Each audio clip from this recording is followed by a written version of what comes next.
Hello, my darling angels. Hello, hello, and happy Monday. It's your boy Clear here.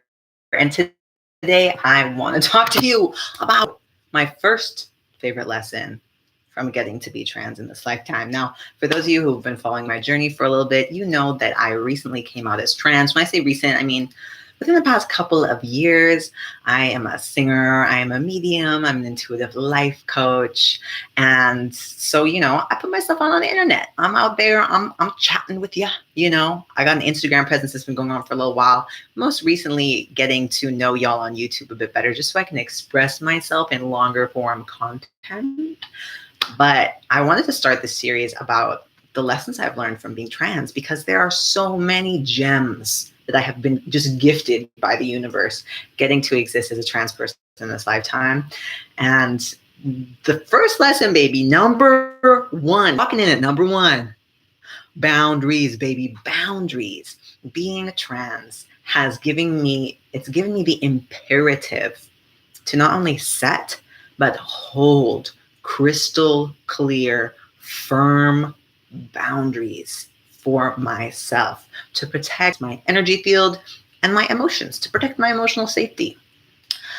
I first came out as non-binary on 11/11/11, the year that added up to 11/9. Yo, what year was that? 2018. 2018. 2 plus 0 plus 1 plus 8. Boom, boom, boom, 11. 11, 11, 11. Portal. That was the day I realized I was non-binary in 2018. And promptly, shortly after that, started using they, them pronouns. And these are, neo-pronouns, some would say. They're also ancient. They're ancient pronouns. Singular they was being used before singular you in the English language. Just want to drop that little seed of wisdom right there. But needless to say, even though it's old for us to use they as a singular pronoun, a lot of people are still getting used to it, myself included, okay? So it's all good. But, or should I say and there was a lot of correcting that I had to do. Lots of times where I would be misgendered and I would have to choose between lying by omission, not correcting people, and putting myself in an experience that was gender dysphoria inducing, or I would be confrontational ultimately and say, hey, just so you know, those aren't my pronouns. She, her, not my pronouns. I use they, them pronouns. And oftentimes people, when they get corrected, feel the need to apologize. And many apologize profusely. And just so you know, if someone does correct you and use different pronouns, it's like if someone corrects you, it's like, those aren't the pronouns I use. These are the pronouns I use. If they correct you, say sorry as few times as you can. The more that others apologize when they make a mistake on pronouns, the more awkward and uncomfortable it gets, because then it puts us in a position as someone who is misgendered to say it's okay, which it's okay to mess up, but it doesn't feel okay to be misgendered. It doesn't feel good. And it also can just make a situation more awkward. So I think this, as smooth as you can make it when you're corrected on pronouns, the better. Just want to share that little piece of wisdom. Okay, just dropping that right there. Boop, I dropped it. Suffice to say, I was all of a sudden in almost constant confrontation when I was in socialization. Almost always in confrontation. And this is coming from someone who has historically been a people pleaser and also avoided confrontation. Yes, it's something that I still do. I am working on it, but also recognizing it's okay to just take my space and take care of myself emotionally. We all work differently emotionally, neurologically, so it's okay for me to step back and protect my energy and my emotional field. And if that looks like avoiding confrontation, as long as I think, it's coming from a place of compassion and empathy and considering both the other party and myself, then, we can work with it. That's a bit of an aside. But yeah, I was literally like constantly needing to correct people on my pronouns. And it taught me so much about boundary setting.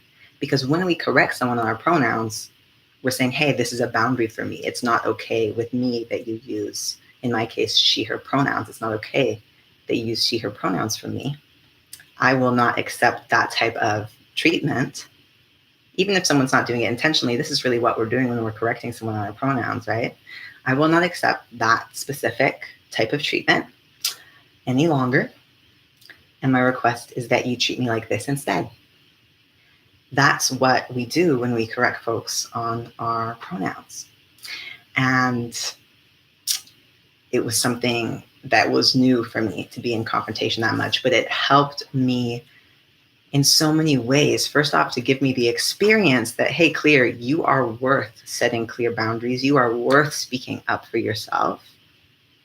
And you're worth being treated how you truly desire to be treated. It gave me an embodied, not just experience, but practice of doing that. And it still does. I still get misgendered, if I'm around people pretty often. My pronouns now are he, him, and they, them, but people still she, her, me, not infrequently, right? It happens. I correct them most of the time.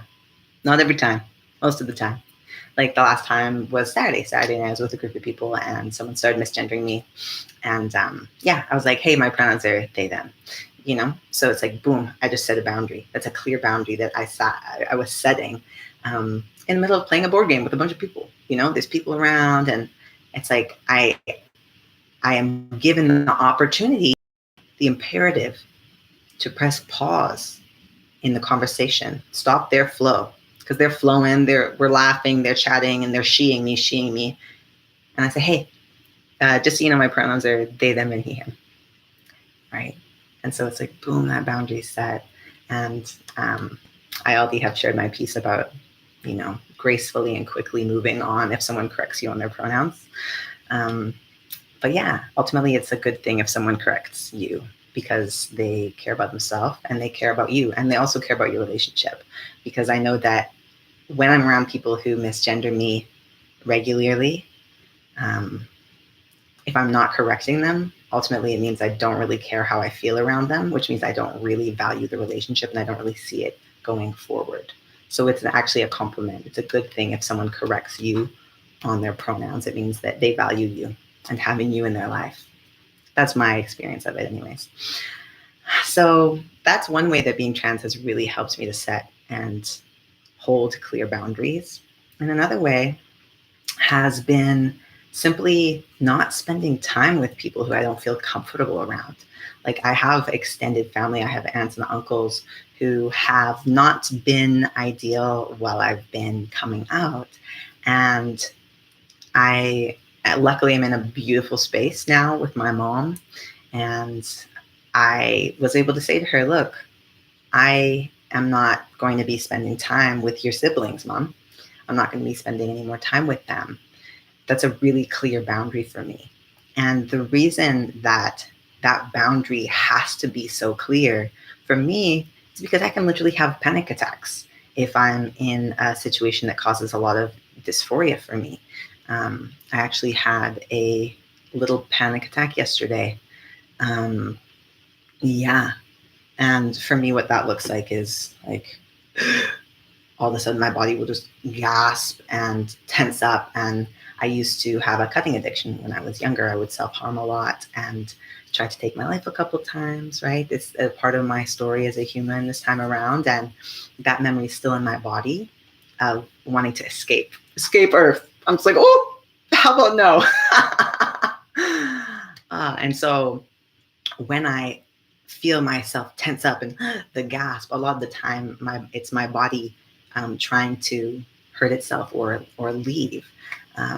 So yeah, I had a little baby panic attack yesterday, you guys, and it was partly spurred because, not because the person misgendered me at board games. I don't think that was why that wasn't that intense, but having somebody close to me who wasn't able to hear me when I asked, hey, I don't want to be around this certain person who's in your family, who's in your circle, and having, a loved one not be able to hear me, not listen to the fact that I didn't want to be around a specific person because I knew that they were I knew that I wasn't going to feel emotionally safe around them. So again, it's like my body said clear, this is a clear boundary. This is a boundary for us. That was partly why it was spurred, and also because I was going to film a music video today where I was just in these nude underwear and that's it. And I was just like, I can't fathom being like this just because I still do have dysphoria around my hips. So, because like they're still, they still got their juice. It's still curvy down there. Okay. And it's cute when it's just for me, but I'm not in a place where I'm ready to show that and like put a music video out of my body in the form that it is right now. I wish I could. I wish I was that non-binary trans man who could just be like, this is me, bitches, and I'm cute. Cute still. And I know I'm cute, but I'm not ready to share it. So again, the panic attack was my body being like, clear, don't even, no clear. We're not doing that. Listen to me. It's my body saying, listen to me. And that is one of the greatest blessings of being trans, is my body speaks to me so clearly.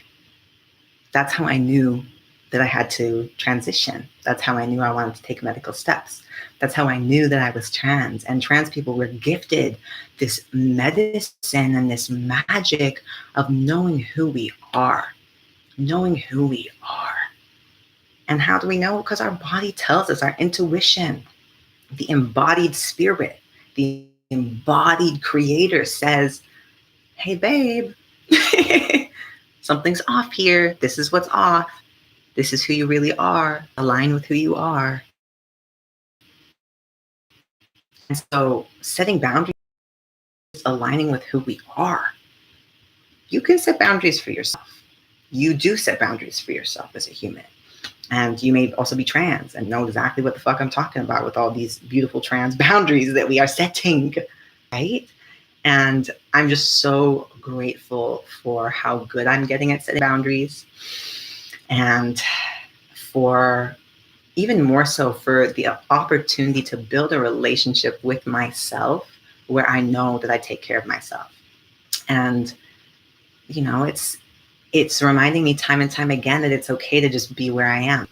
Like, I wanted to do this music video of me almost in the nude. Intellectually, I wanted to do it, but even just saying it out loud, I felt a pang in my gut. It's like the body doesn't want that. The heart doesn't want that. The soul doesn't want that. Intellectually, I might think that that's dope and it's cool and it's valuable to the internet and to folks out there to see me in all my trans glory, but it's not aligned. So my intention for myself, moving forward, is to continue developing my boundaries. And I know that my beautiful trans experience is going to keep helping me to do that. And also my intention is to listen even deeper and even sooner, like before I get to a place where I have a low baby panic attack, before I get to that place where my body really is gripped by fear and a feeling of unsafety, listening. And again, as I said, like being able to set boundaries with, these folks in my life who I didn't want to be around, someone in the circle, and it wasn't heard, it wasn't listened to. That's something where I'm currently setting a boundary and just saying, I don't actually have time, space, and energy to be involved in what's happening here right now. So I'm stepping back and being able to just hold that for myself, just hold a clean, clear space of clarity, that I am worth taking space. I am worth saying no. Whew! As a recovering people, such a gift to be really integrating that. And again, I got to shout out Fabi, who I've been living with in Toronto, who's really been helping me to hold clean, clear, authentic, compassionate space for myself. And when I do that, and as I am doing that, I know that my capacity to be there for other people in a genuine, authentic, meaningful way is just growing. So it's a win-win sitch, It's not like I'm being selfish and abandoning the rest. It's like I'm really just taking care of myself and listening to what my needs are and the needs of my body and my spirit. Like literally it's the greatest gift of my trans experience so far, is setting clear as boundaries for myself and holding them and learning how to do that, learning how to practice that without guilt, without shame, with celebration, with pride. This is who I am. This is where I am. This is what I need. I know it because my body said so. And I love my body, and I'm in deep, intimate, loving relationship with all of who I am on my best days, right? That's the goal. And so this is just what it is. It's just what it is, honey. I'm not here for everyone. I can no longer please everybody. I can no longer be available and accessible to all my relatives. It's like, if y'all are going to talk down to me once, I'm not going to give you a chance to do it again. You lost that privilege access to me when you disrespected me. So learning how to do that is a very empowering experience. And it's also literally necessary for me at this point in my transition. My energy body can be fragile. It can be fragile. And so being able to set that crystal clear boundary of no, the no is something that I literally have to do in order to be physically and mentally and spiritually and emotionally sound and able to function, right? So, yes, that's how I feel. I'm very grateful to feel it. And I really just want to celebrate being a boundary boss and becoming more and more of a boundary boss as I go along. Something that's still in the works, but honestly, yeah, getting to be trans has really helped me to set boundaries and to hold an authentic space for all of myself to thrive in. Let me know what you think below. I love you. I hope this video helped you to get clear, transmit your light. And I also just wanted to share a little bit about where I'm at and one of my favorite things about getting to be trans in this lifetime. Okay, my loves, I hope you are doing well, and I will catch you tomorrow. Subscribe.